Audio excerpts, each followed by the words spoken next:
We'll defer to Department of Finance on this. Boy, okay. Department of Finance. So, what's the harm in the staff recommendation, if any?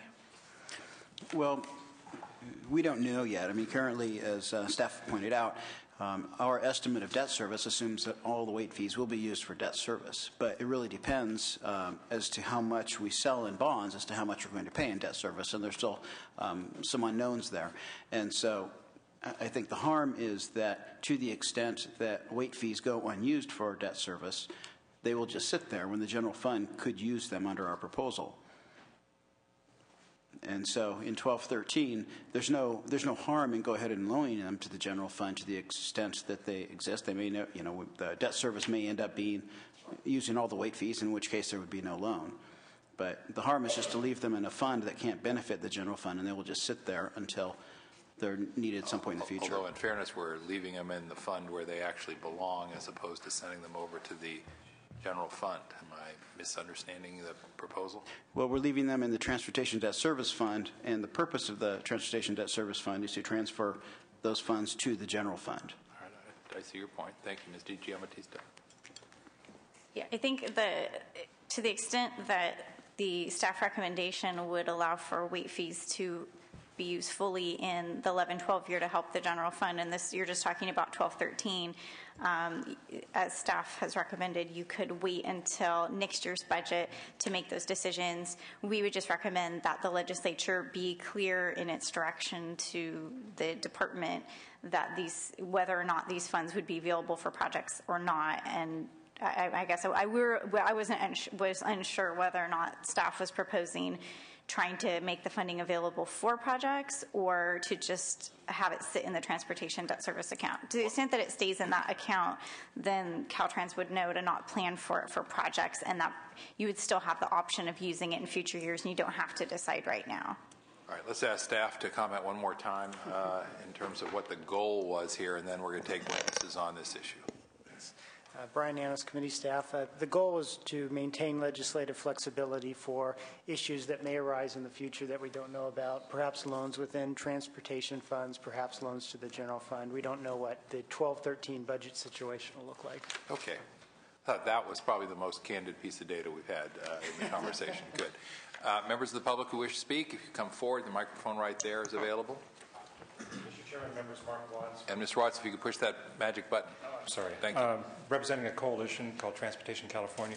Before I make a comment on the item before you, I just want to tell you how much we appreciated the outreach by your committee staff and as well the Assembly Committee staff. This is so very complex for the laypersons like ourselves, mere lobbyists, that with their help, they've actually brought us to a point where we're comfortable with what the proposal reflects and that it also is comfortable in terms of its relationship to what we supported in the past, which was the gas tax swap. So I want to put that on the table. It's been very helpful, and therefore we would support the staff's recommendation. Thank you. Next witness. Mr. Chairman, members, Dave Ackerman, representing Associated General Contractors.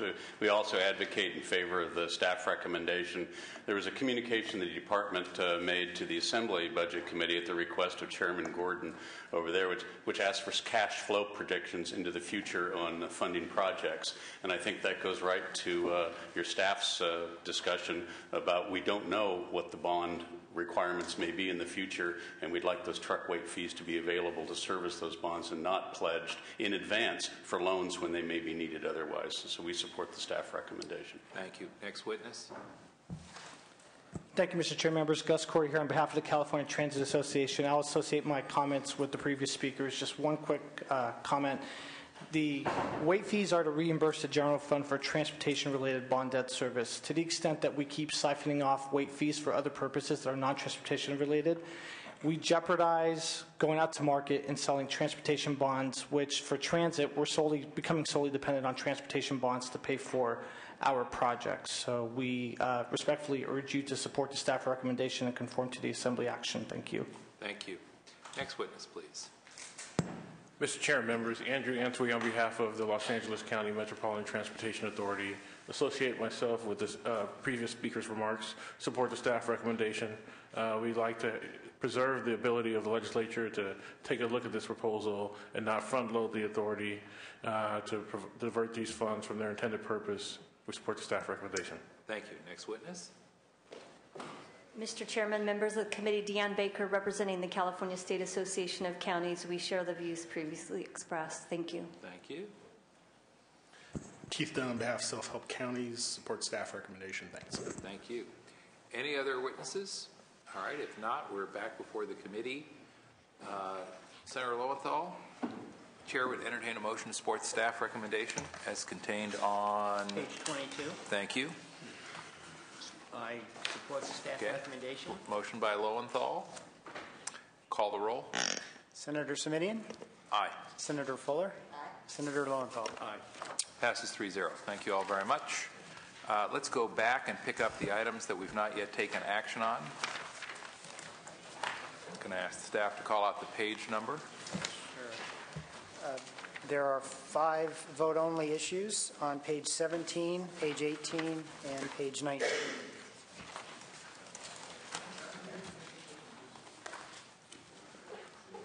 Motion by Senator Fuller. Call the roll. Senator Simonian? Aye. Senator Fuller? Aye. Senator Lowenthal? Aye. Passes 3-0. And then did we have one item where we had a... No? No? Okay.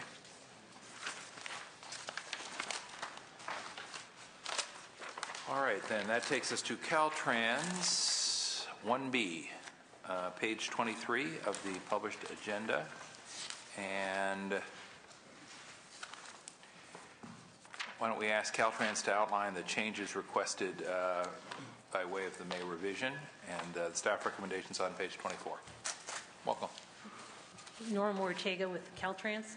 The department is requesting an increase of about $1.047 billion in capital funding above the 2.3 already identified in the 11-12 governor's budget. This will support 7 of the Prop 1B transportation programs. We want to ensure that we have sufficient appropriation levels to allow the Commission, California Transportation Commission, to allocate funds should sufficient bond sales be available in the fall. Any problem with the staff recommendation regarding the placeholder reporting trailer bill language? Finance? Yeah, Brian Dewey, Department of Finance.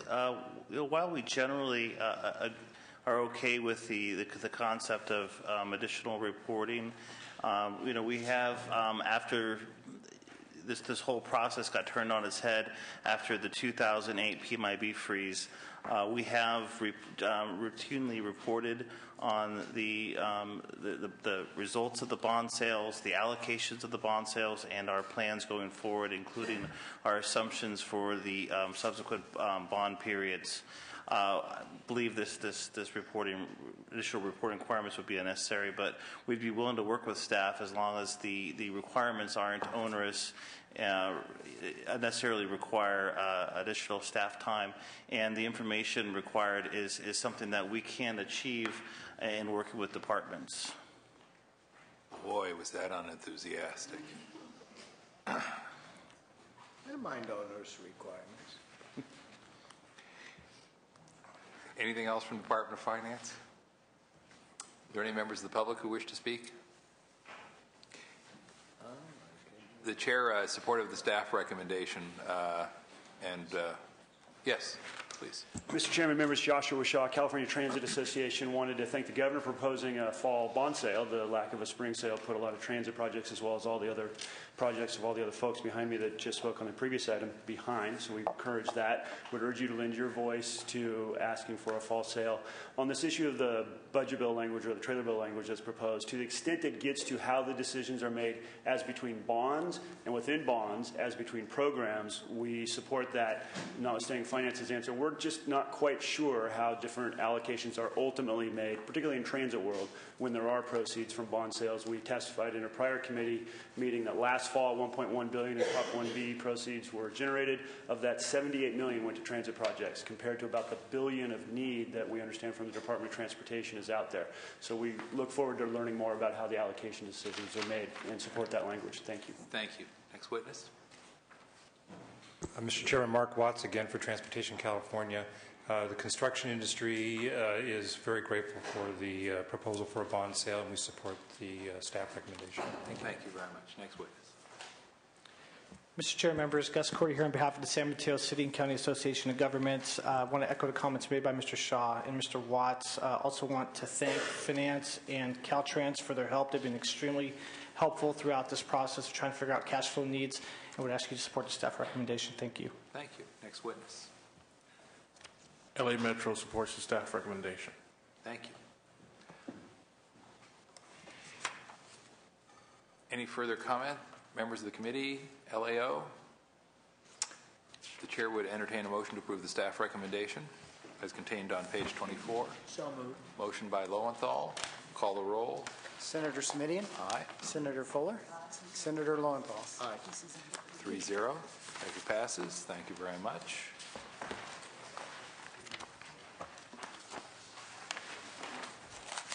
That takes us to page 25. Air quality mandates. And why don't we ask the LAO to summarize this request and offer their recommendation. Caltrans is requesting $63 million to fund the replacement of vehicles in order to comply with various air quality mandates, most of them from the California Air Resources Board. However, since this initial request was made in the January budget, the governor has issued an executive order requiring departments to go through and evaluate their fleet to determine if there's any efficiencies or downsizing of the fleet that departments could do. And our discussions with the administration at this point, they don't have an estimate for how much of the funding that's been requested for replacement vehicles might not be needed as a result of the fleet downsizing. But they have indicated that there's some savings that are likely. So we would suggest budget bill language that would require the Department of Finance, upon the completion of the fleet evaluation, to adjust the appropriation and then make the balance or the savings there available for pavement maintenance projects. As we noted to this committee the last time you heard this issue, tying up the funding where it's not needed just means that it's not available for an alternate purpose. And so we would recommend the budget bill language to right-size the appropriation once the administration has information. And that language is contained in the document that we've just been handed that says item 2660-001-0042, provision Roman numeral X. That's correct. All right. Caltrans, you okay with the language? Caltrans is okay with the LAO's recommendation. Department of Finance? Mark Tullison, yeah, we have no concerns with the proposed language. You want to say that again? Just maybe it'll catch. Mark Tullison, Department of Finance, we have no concerns with the proposed language. Way to go. Okay. It's a model for us all. Thank you. Do we have a motion? Senator Lowenthal, we have no problem with All right. Moves the staff recommendation with the language as distributed. Thank you. Call the roll. Senator Simitian. Aye. Senator Fuller. Senator Lowenthal. It's 2-1. Aye. 2-1. Measure passes. 2-1. I'm going to move down.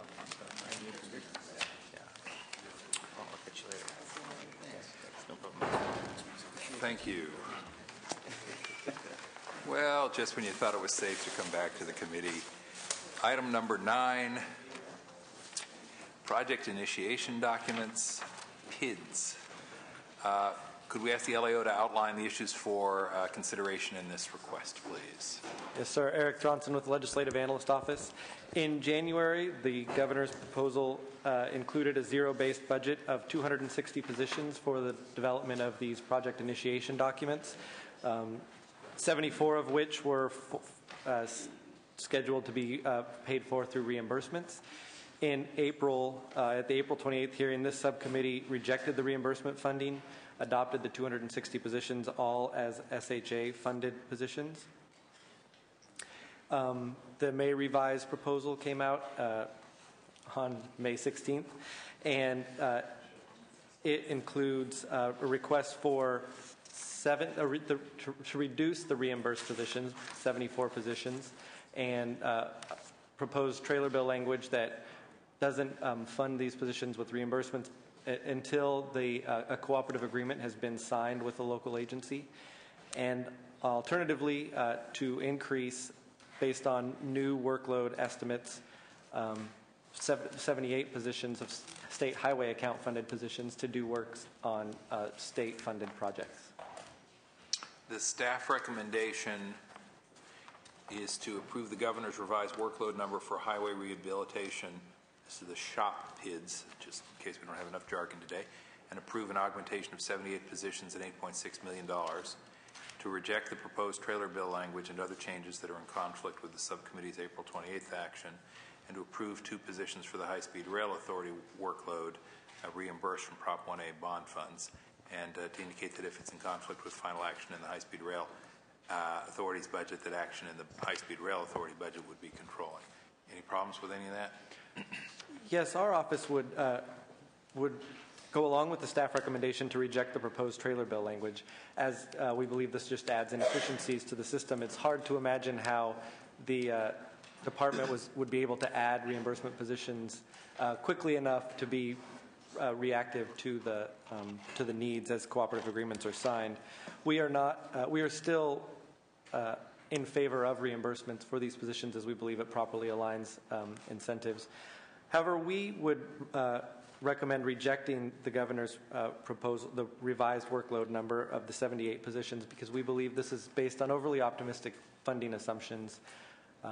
And through the handout I gave you that I didn't keep a copy of, I can just tell you because I made it. It indicates, so the 78 positions are based on 2 newly identified needs, one of which is they believe they need more shelf PIDs, or PIDs that are completed but not programmed, that aren't ready to be funded. I'm trying to cut through the jargon for you. Really? I'm trying. It's very difficult. In the unlikely possibility of unanticipated funding, such as ARA and or another state proposition. In this figure, as you can see, in 2010, there were 123 PIDs on the shelf for unfunded projects costing $1.4 billion. And the new capacity for projects in the 2010 shop was for $331 million. Just assuming we could have that much new capacity in the next 4 cycles or 8 years, it would take 8 years for us to just program the number of PIDs that we have on the shelf currently. So we don't believe that they need more positions to build up the shelf. As far as the other part of the workload justification, they've indicated that more work was identified in the 2011 10-year shop plan as opposed to the 2009 10-year shop plan, when in fact that workload, the funding increase was only 13%. And they have also, meanwhile, introduced streamlining efforts in PIDS program that we believe will lead to at least that much savings. So in our recommendation, we would recommend that you stay at the level that you adopted at the April 28th hearing of the January proposed zero-based budget, and not augment with 78 new positions. Right, let me ask this question 2 ways. First, what's the downside of authorizing the positions if it turns out there isn't enough work? Well, if you authorize these positions, they will be filled with state highway account funded individuals, or PYs, and for every dollar we spend on developing projects that will never be funded is a dollar we're not spending on projects or maintenance of the highway system. Are they projects that will never be funded, or projects that will be funded later rather than sooner? It seems that they would be funded in such far years out that it's hard to imagine that the PIDs would be valuable. That they have a shelf life, if you will, right, of 5 to 8 years. If we used up all our PIDs that we have on the shelf right now, and that'll at least take us 8 years, and so we'd have to redo all of the PIDs that we're doing in this next year. What's the downside if it turns out that we don't approve these, but that the work is there? Well, we believe that, for example, if there was funding that came up As ARA did, there's all sorts of ways that we can spend the money. There are local, we can send the money to the locals. There are maintenance projects. The state highway system is in dire need of more maintenance. We bring this up every year. A lot of this funding could be used on those kind of projects. Pavement rehab. Jessica, Ms. Dijon-Batista is actually much better at describing the needs than I am, but there are plenty that we could use this money for. Without having those staff members in place to perform those functions. That's correct. There are projects that can have very quick turnarounds. And in fact, we've had to do this in the past when we've had more funding than we anticipated. All right. Caltrans, what do you make of that? Just a couple of comments. Malcolm Doherty, Caltrans Acting Director, and then I'm going to introduce Marty Tuttle, who's our Deputy in charge of Planning and Modal programs. I'd like to compare notes with the LAO on the shelf of PIDs. I would suggest that there's not a healthy shelf of PIDs for high priority projects like pavement and bridge projects. There's a lot of projects that are on the shelf that are a lower priority that we are not getting to because the shop dollars are only so prevalent and we're only getting so far into the program. So I would suggest that there is a need to develop additional PIDs for pavement and bridge-type projects. Another comment that was made was overly optimistic anticipation for funds. On the federal side, federal dollars make up about 30 to 40% of our transportation funding right now. The discussions in Washington, D.C. on upcoming federal funding, to put it in context, the last authorization was on the order of $279 billion over 6 years. The two proposals being talked about, the two ends of the extreme, are $240 billion and $566 billion. So if we estimate that the federal dollars are going to be consistent with where they are in the past, we're very much on the conservative side. Even if they come in at the low end, it's only going to be a slight variation in the federal dollars that we've gotten, and federal dollars are only 30 to 40% of the funds that we get for transportation. So I just wanted to touch on those 2 points, and then I'll defer to Marty Tuttle, the Deputy for Planning, to talk about what our request before you today is. Before you do that, if I go back to the LAO and say, so what do you make of that? Yes. 30 to 40% of the total funding for all the projects that Caltrans may endeavor, but a large percentage of the SHOP projects, which are the projects that they are talking about that they need these project initiation documents for. And in addition, that $500 million, or that high end that he quoted earlier, also includes $53 billion for high-speed rail. And I think that as this, this committee has talked about recently, that there may not be a realistic assumption for a lot of that $500 and some billion dollars. We're thinking that the low end is much more reasonable. Back to you, sir. We're anticipating on the low end of the federal funding. Mr. Chairman, members, Marty Tuttle, the Deputy Director for Planning and Modal Programs at the Department. The May revise of 261 positions for SHOP, as Malcolm just mentioned, would cover the SHOP needs. We have 3 districts that don't have any SHOP PIDs on the shelf. We need to continue on with just to take the expected money that's coming into the SHOP program. This proposal, the May revise, only covers our SHOP needs. We're very comfortable with that. We spent a lot of time with the LAO and our partners on streamlining the PID process. It's very transparent. It is linked to our 10-year SHOP program. We feel like we've come a long way in terms of lining up the PIDs that are needed for funding that is expected. So we're very, very supportive of the 261 positions, and we feel we can use those very efficiently. Senator, I'm sorry to interrupt you, but no, go ahead. So the 261 positions is essentially what I'm recommending you adopt, because 260 positions were what you adopted on April 28th. The 261 positions include the 74 positions reduced that finance is including in there by eliminating the reimbursements. You turned those to state highway account funded positions on April 28th. So just so we're clear, the proposal before us is an augmentation of 78 positions over and above the 261. Right, that's correct. Okay. Let me take a big step back. How many people do this work now? We currently are right around 300 in terms of the PID unit. I think we had 298 in 10-11. Okay, and so when we're talking about 260 Those are 260 bears what relationship to the 300 you just described? Well, the 261 would be focused entirely on shop PIDs, not STEP PIDs, and including no work on locally sponsored projects on the state highway system from the local and regional agencies. And I apologize, but this has gotten very tangled in my mind. So does that mean I add 300 to 261 to get the total number of bodies who are on the job? No, 300 is the total. 300 is the total, of whom 261 are on the task that we're talking about. The May revise is proposing 261 for shop only. Okay. Down from 300. Down from 300. Okay. And the 78 then is connected to what? Well, the 78 is based on there was 180 in the January budget set aside for the shop. The proposal is to add 78 to that total.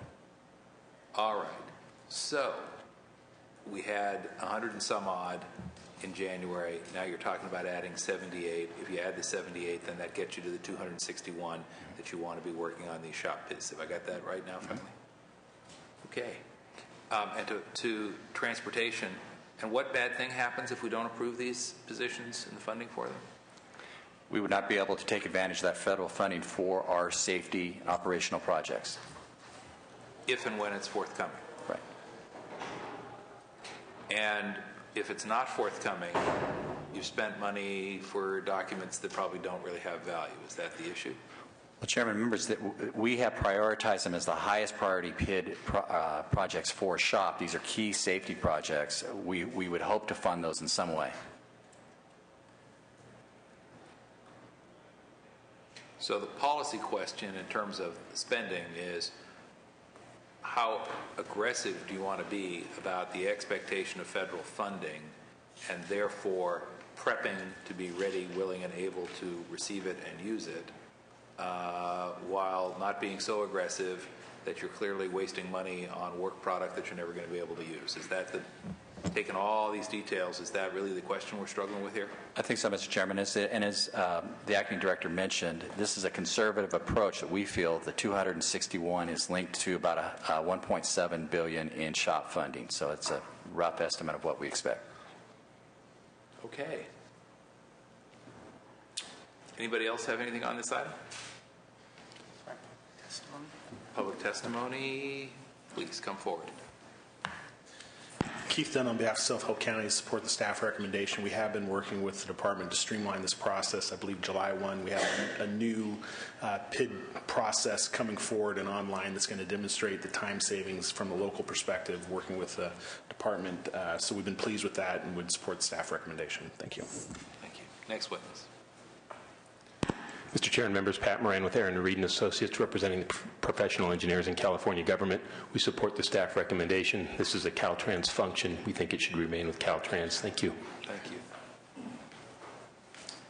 Hugh Bauer, on behalf of the City of Murrieta, we are also in support of the staff recommendation and take a position similar to self-help counties. Chair is prepared to entertain a motion on this item. Mr. Chair, if I may, I'd just like to, not to confuse things, but one thing we would like to note in terms of the staff recommendation, while we still are supportive of IQA work and locally funded PIDs being reimbursed, the staff recommendation converted that to SHA funding. And based on estimates of reimbursed work and discussing with the department, it appears that the actual workload from local agencies has decreased by 24 positions. So we would like to note that the staff recommendation could overstate or overfund the program by 24 positions. So you're concerned that the 78 positions overstates the need by 24 positions? Yeah, we do believe that the 78 position increase is valid for SHA shop work. However, as part of the earlier action taken by the legislature to convert reimbursed funding to SHA, that local work has actually decreased by 24 positions since that time, or since the time of the governor's budget. Well, in your judgment, does that mean that we should net out the 78 positions to reflect that lack of demand for the 24 positions? And yeah, we could go ahead and decrease that 78 by 24. How's Caltrans feeling about that? They were just making a vigorous push for 78 and telling us that it was a conservative estimate. For SHOP, what Department of Finance has mentioned, the positions that were set aside, state highway account funded for locally sponsored projects, and we can live with the number. We're all SHAs, so we can maybe just 24. Take it to next week and keep talking. Yeah. Senator Lowenthal, do I understand that you're prepared to offer a motion that supports the staff recommendation, except that the 78 positions would be reduced to 54 positions and the $8.6 million figure would be reduced accordingly? You must be a mind reader. Thank you.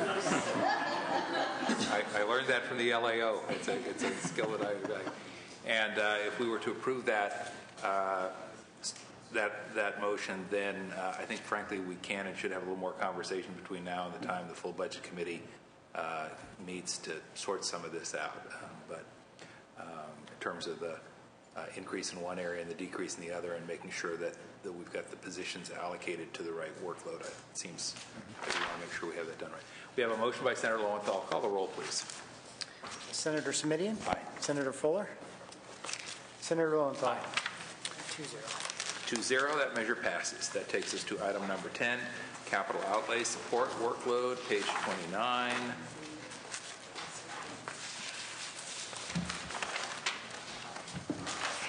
And we have a number of staff recommendations that are contained on page 32. And I know the Bureau of State Audits recently completed a report on this Caltrans issue. Is there a representative from the Bureau of State Audits here? Come on up. Thank you for your patience.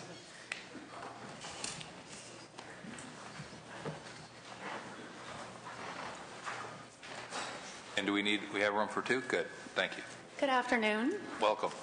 My name is Laura Bohl, and I'm with the California State Auditor, and I was the principal on the Capital Outlay Support Performance Audit. All right. Let me ask you to hang in for a moment while we ask the folks from Caltrans to start out by describing the workload change that's included in the May revision. So we've got a May revise. What does that reflect? For COS, first let me introduce Rick Land. Rick Land is our deputy in charge of project delivery and also currently acting as the chief deputy director for the Department of Transportation.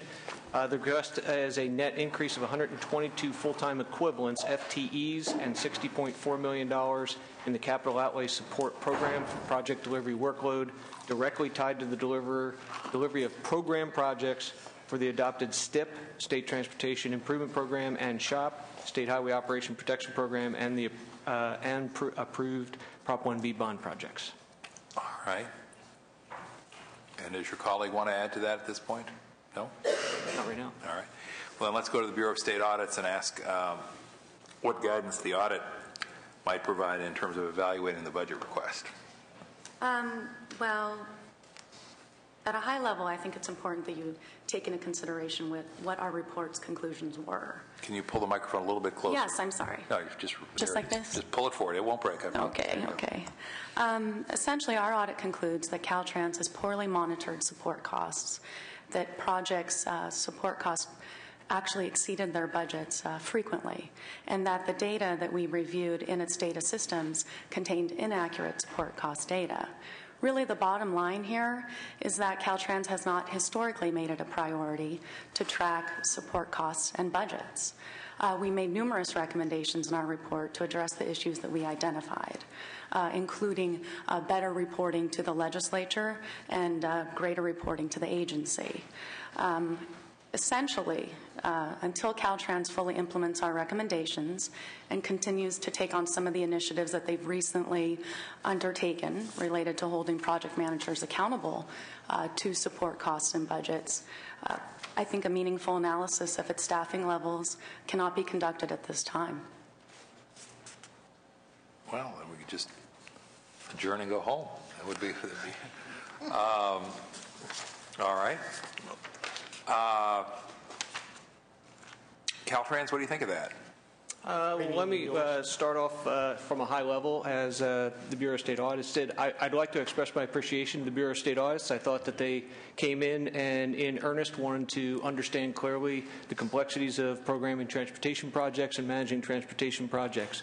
We've agreed with the majority of the recommendations that came out of the Bureau of State Audits April 2011 report, and we've already started implementing portions of those recommendations. The audit clearly captured deficiencies in the way the department managed some of its support costs, support budgets in the past. For context, they evaluated 766 projects which were completed construction between the fiscal years 7-8, 8-9, and 9-10. Those projects would have started design as early as 1999-2000 to complete on that schedule. The support cost, the priority and the sophistication of our management of the support costs has gotten better over that period of time. I think it was acknowledged in the Bureau of State Audit's report that recent efforts have raised the priority for managing the support costs. They did highlight the two significant issues that were pertaining to the breaking of the support costs or exceeding the original budgets that were set. Again, we've implemented several things in the past 2 to 3 years to address some of the issues that they brought up, and we've concurred with all their recommendations. The only other thing I'd like to add is support costs is only one of the components that we're actively managing. Certainly the schedule has been a very high priority for us for many years. And has been represented in the on-time delivery of many projects. The capital cost has been a very high priority for us as well as the scope of the project and the appropriate scope. One of the things that the Bureau of State Audits highlighted to us is early in that period, early in that data set, we were managing projects by hours, which is not an effective and efficient way to do it. We have to manage those projects by the hours estimated to complete the work as well as the dollars that it costs to complete those hours. And that's where we're more sophisticated today than we were 5 and 10 years ago. And there are definitely some things to take away from the Bureau of State Audits for us to improve upon. All right. Let me go back to the folks from State Audit, and ask, looking at the staff recommendations, if you've had a chance to do that on page 32, what do your audit findings suggest with respect to the staff recommendations? And if you want to take a minute to look at those, we can ask the LAO if they've got an opinion to share on this subject. You want to take a minute?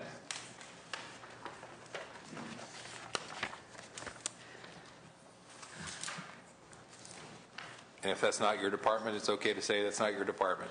Well, we do certainly address the use of contractors in our report. And the reason that I'm taking my time in responding to you is I'm trying to recall exactly what it was that the department had requested, which I believe was 122 contracted positions. And I understand now that the staff have clearly made a different recommendation.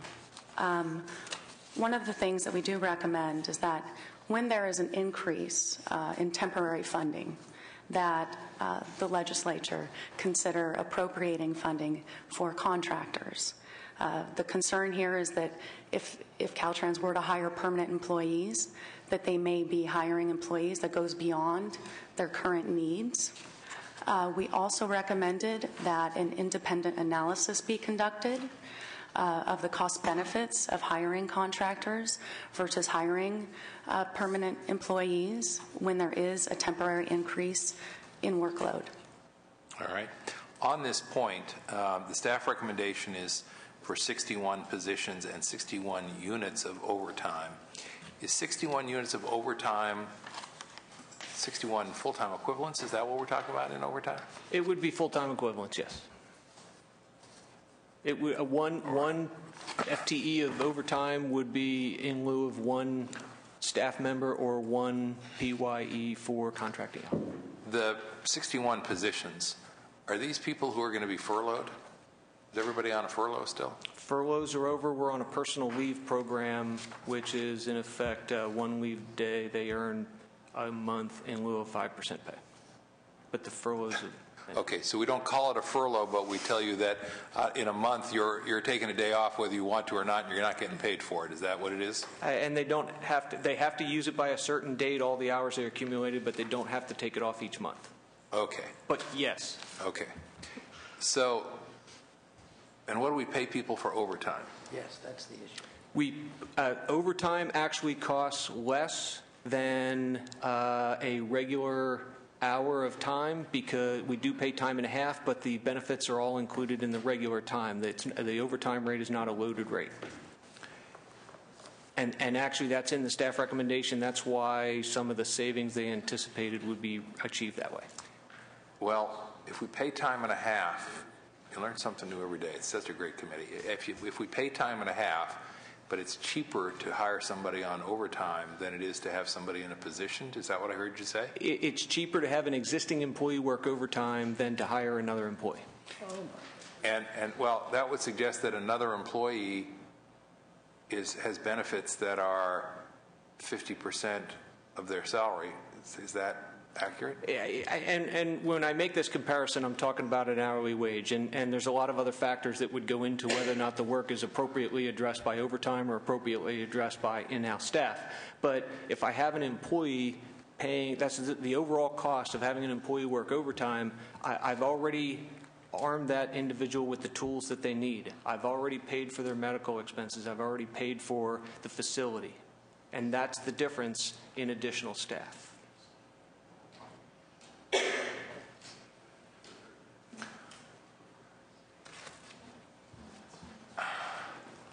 So again, a staff member who's sitting in his cubicle at his desk, that means that if it's cheaper to have him do the work at 150% of his regular rate, that means cheaper than a new person. That means that the benefits over and above the daily rate for the other person have to be 50% of what that person's making. I believe that's correct.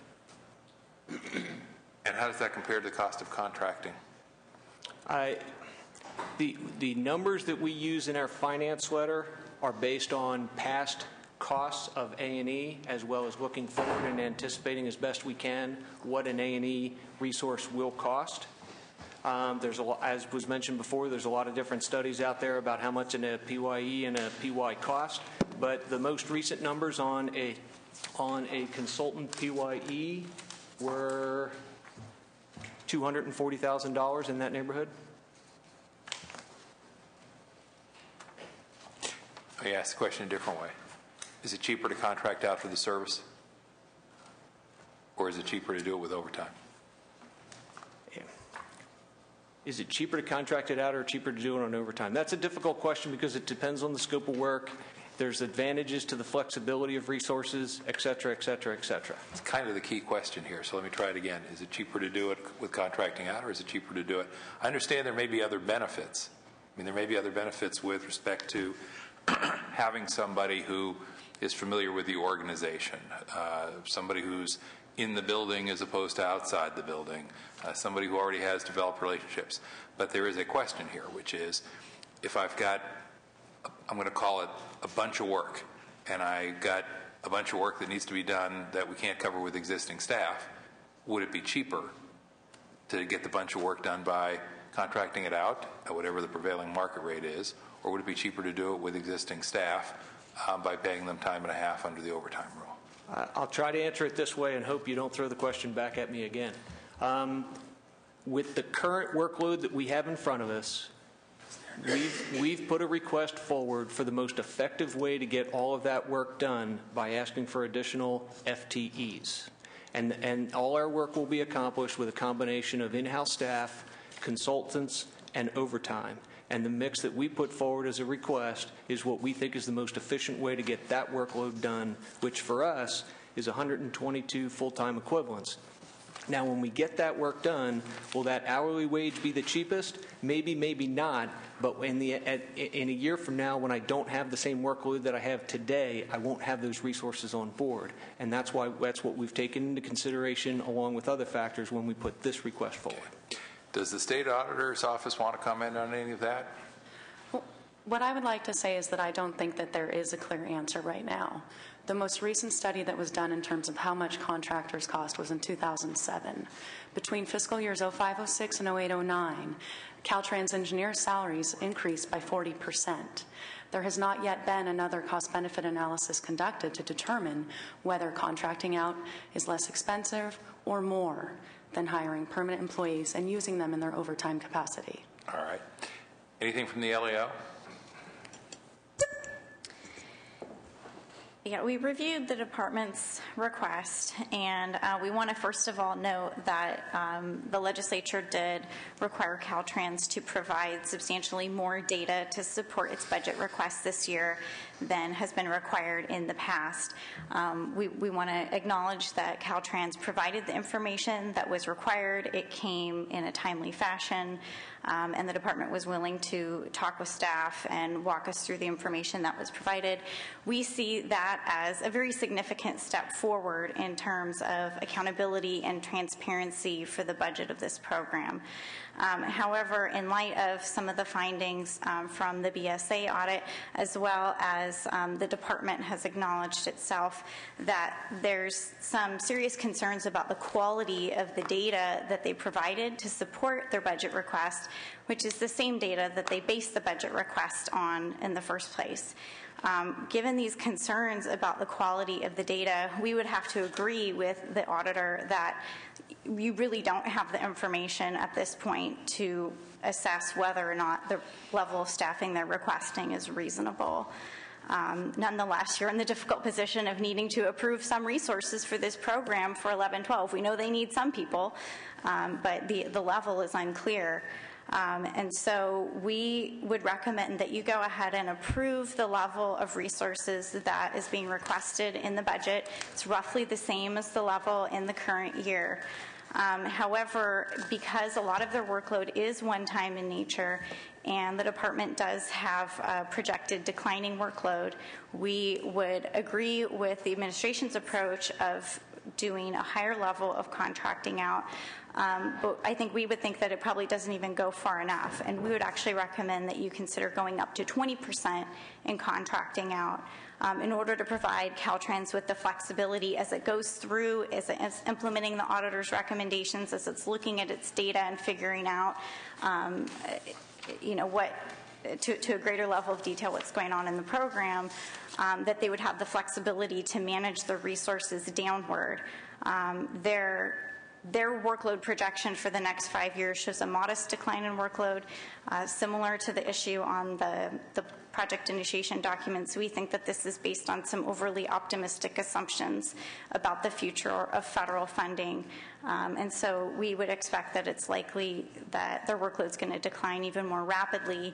And on an overall basis, they might have the right number of people, but they might not have the right number of people in District 11 compared to District 4, and providing them flexibility to not laying off state workers, but as they get a vacancy to choose to backfill with either state staff or with a contract position is going to give the department the flexibility to manage its staff resources to meet its future workload needs as it goes through this process of taking a more rigorous look at that.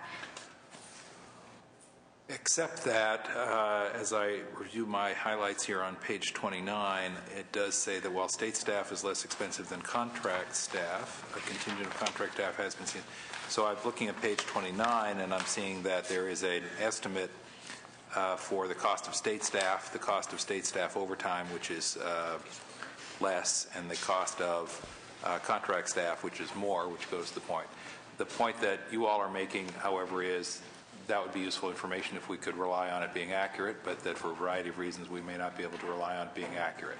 Yeah, and the savings that's identified in the staff report is more of a savings on paper. You can, if you're budgeting just for the salaries and or salaries and benefits of staff, but you're not accounting for the full cost in terms of the department's program and administrative overhead, it might just be a savings on paper and might not actually be real savings. And so the information that we have from the department indicates that state staff and consultant staff cost roughly the same. I think BSA noted that there hasn't been a more up-to-date analysis of that, and the department's estimates that they've given us are just based on some high-level metrics. All right. Let's see if there's testimony, and then I think it's time for a motion and a decision.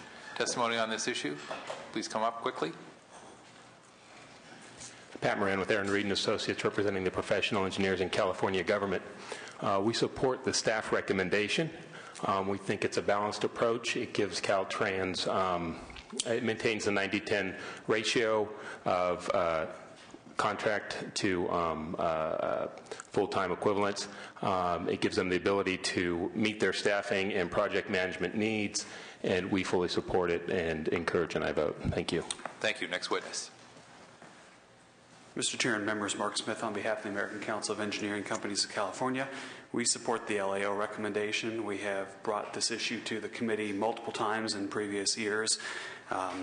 There's a disadvantage to staffing to the peaks, and consultants can fill that role in helping to smooth that playing field out. We support the state auditor's recommendation that a new independent updated study be done to determine what the costs are so that you can have an accurate picture when you're making actual budgeting decisions. I have one other item, sir, related to the trailer bill language that is being discussed as part of this pilot project, and I have distributed a letter, or the sergeants have distributed a letter, related to our concerns that may impact the availability of federal funding. The language as proposed by the governor includes the phrase competitively bid contracts. The selection of engineers has been done on the basis of qualifications, with price negotiated after qualifications are determined. This is a federal requirement. It has been a long-standing state statutory requirement as well. The department supports this procurement process, actually advises locals to follow the same. We would argue to you, and the letter outlines some risks that we believe would impact our availability to federal funding. So if this language is to go forward in the budget, we would urge you to take a closer look at it and consider removing the requirement for price-based contracting.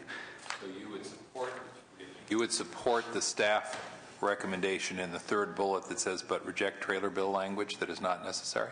Well, we would argue to you that you can contract for additional services through the procurement methods that already exist absent this paragraph. This paragraph also contains the vexing statement, which is, I'm gonna try and make sure I get an answer to the question. Sure. So do you support the staff recommendation to reject the trailer bill language that is contained in bullet number 3 on page 32?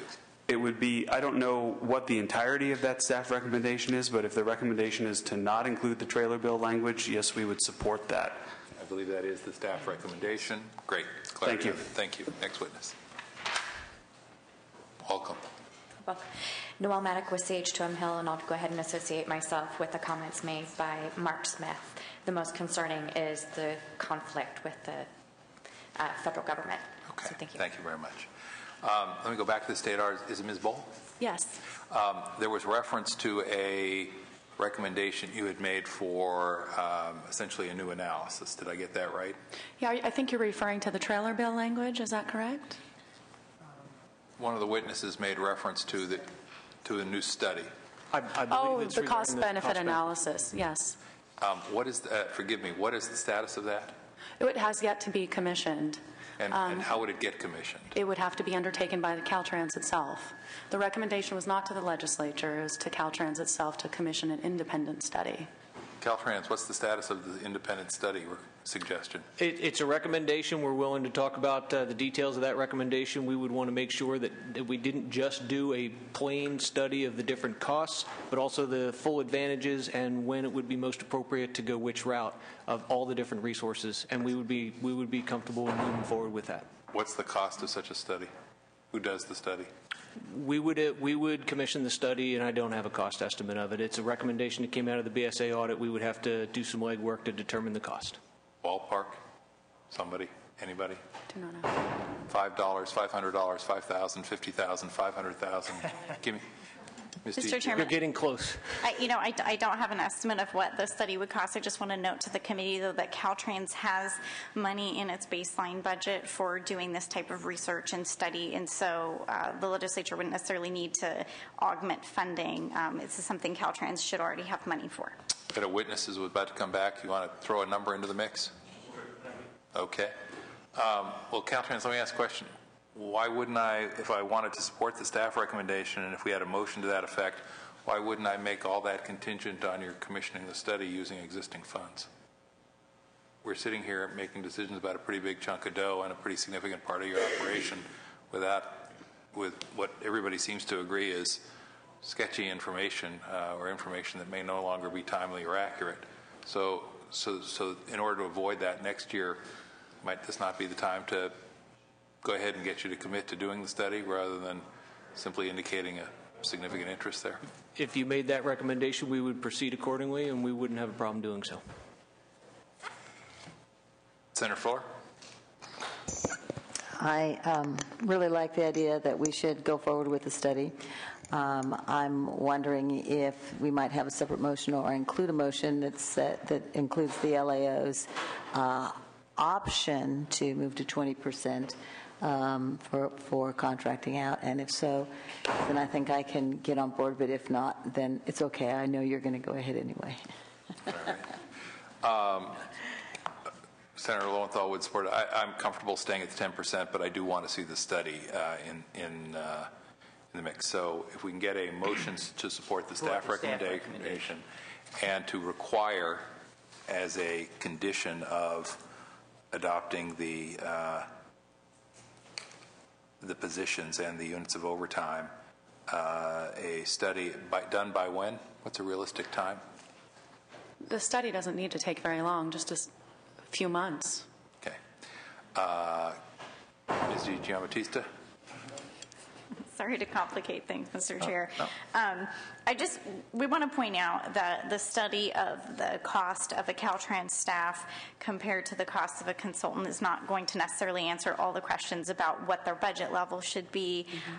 We would also note that as we've been looking into this program for the past couple of years now, the more we look, the more we find things that raise additional questions.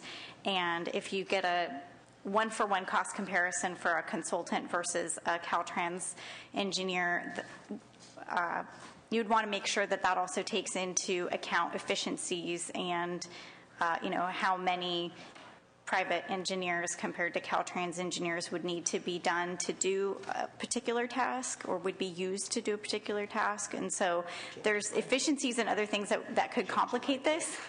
So. Well, I want to thank you personally and the LAO's office for volunteering to be part of the conversation then about what the study will look like.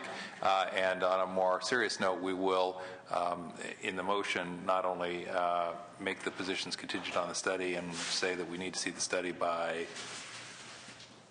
4 months, you mentioned? Oh, no. Well, I think we want to give you more time than that. It's a few months to conduct the study, but it's also a few months to describe the scope of the study and go through a proper procurement process. So there needs to be time allowed for that. How about February 1st, 2012? We will endeavor to meet that milestone. Okay. I heard a little wiggle room there, but I'm going to let that one go because it's late in the day. And what we're going to do is we're going to say that the study will be commissioned in collaboration with the Department of Finance, the State Auditor, the Legislative Analyst's Office, and legislative staff.